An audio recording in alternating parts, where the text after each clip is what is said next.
CIB satellite के जरिए अफीम की निगरानी करने का जो बात कही गई है, तो मेरा सीधा सवाल है कि जब छत्तीसगढ़ में दुर्ग बलरामपुर में मक्के की ऊंची खेती जब होती है और उसके बीच में अफीम की खेती की गई योजनाबद्ध तरीके से, तो आपका सैटेलाइट इस सिस्टम को क्यों नहीं पकड़ पाया? It is the responsibility of every authority to say if there is a between plantation growth of OPM. It is a law and order and also a very important national security aspect. आप गलत समर्थन मत कीजिए।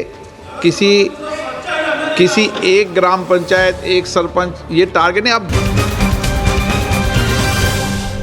जिस छत्तीसगढ़ को धान का कटोरा कहा जाता है, वह अब एक नए विवाद में घिरा हुआ है। जिस राज्य की पहचान धान के कटोरे के रूप में होती थी, उस राज्य में अफीम की अवैध खेती के मामले सामने आने के बाद उसे अफीम का कटोरा कहा जा रहा है। नमस्कार, आप देख रहे हैं एडिटर जी न्यूज़ और मैं हूं आपके साथ प्रिया जगत। छत्तीसगढ़ में अफीम की खेती के मुद्दे पर सड़क से केंद्र तक संग्राम मचा हुआ है। दुर्ग में अफीम की खेती का बड़ा खुलासा हुआ था, जहां मक्के के खेत में 5 एकड़ से ज्यादा में अफीम की खेती की जा रही थी। वहीं इस केस में बीजेपी नेता विनायक ताम्रकार, गोलू ठाकुर और विकास बिश्नोई का नाम सामने आने के बाद उन्हें गिरफ्तार किया गया था। इसके ठीक बाद बलरामपुर में 3 एकड़ खेत में अफीम की खेती का मामला सामने आया, जहां आरोपी ने जमीन लीज पर लेकर अफीम की अवैध खेती कर रहे थे। इसके बाद तीसरा मामला रायगढ़ जिले के तमनार से सामने आया, जहां करीब 1 एकड़ जमीन पर अवैध रूप से अफीम की खेती पकड़ी गई। वहीं रायगढ़ से ही लेलुंगा थाना क्षेत्र में 550 डिसमिल में अफीम की खेती पकड़ी गई थी। लगातार एक के बाद एक अफीम की खेती मिलने से सियासत गर्मा गई। फिर क्या, भूपेश बघेल ने सरकार पर तंज कसते हुए कहा था कि ऐसा लग रहा है कि भाजपा को अपना चुनाव निशान बदलकर कमल के फूल की जगह पर अफीम का फूल कर लेना चाहिए। वहीं यह मुद्दा केंद्र तक जा पहुंचा। कांग्रेस से कोरबा सांसद ज्योत्सना चरणदास महंत ने लोकसभा में सवाल करते हुए कहा कि अध्यक्ष महोदय, मंत्री जी के जवाब में CIB सैटेलाइट के जरिए अफीम की निगरानी करने का जो बात कही गई है, तो मेरा सीधा सवाल है कि जब छत्तीसगढ़ में दुर्ग बलरामपुर में मक्के की ऊंची खेती जब होती है और उसके बीच में अफीम की खेती की गई योजनाबद्ध तरीके से, तो आपका सैटेलाइट इस सिस्टम को क्यों नहीं पकड़ पाया?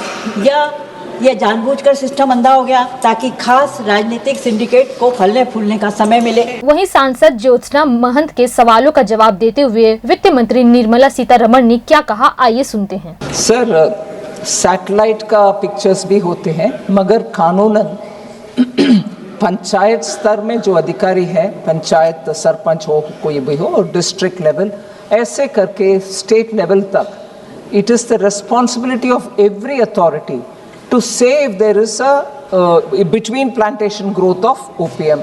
It is a law and order and also a very important national security aspect.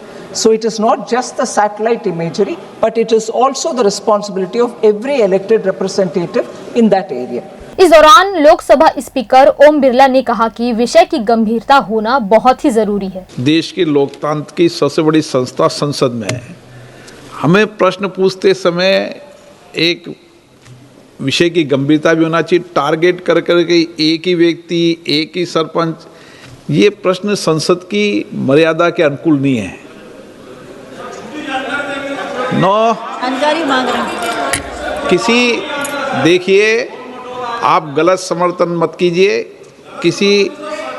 किसी एक ग्राम पंचायत, एक सरपंच, ये टारगेट नहीं। आप जनरल ये खेती नहीं होना चाहिए, इसको पकड़ा जाना चाहिए, जनरल विषय होना चाहिए, मेरा कहना है। तो फिलहाल इस वीडियो पर बस इतना ही। ऐसी ही छोटी बड़ी खबरों को देखने के लिए बने रहिए एडिटर जी न्यूज़ के साथ। और अगर आपको हमारा ये वीडियो अच्छा लगे तो इसे लाइक, शेयर और सब्सक्राइब करें। नमस्कार।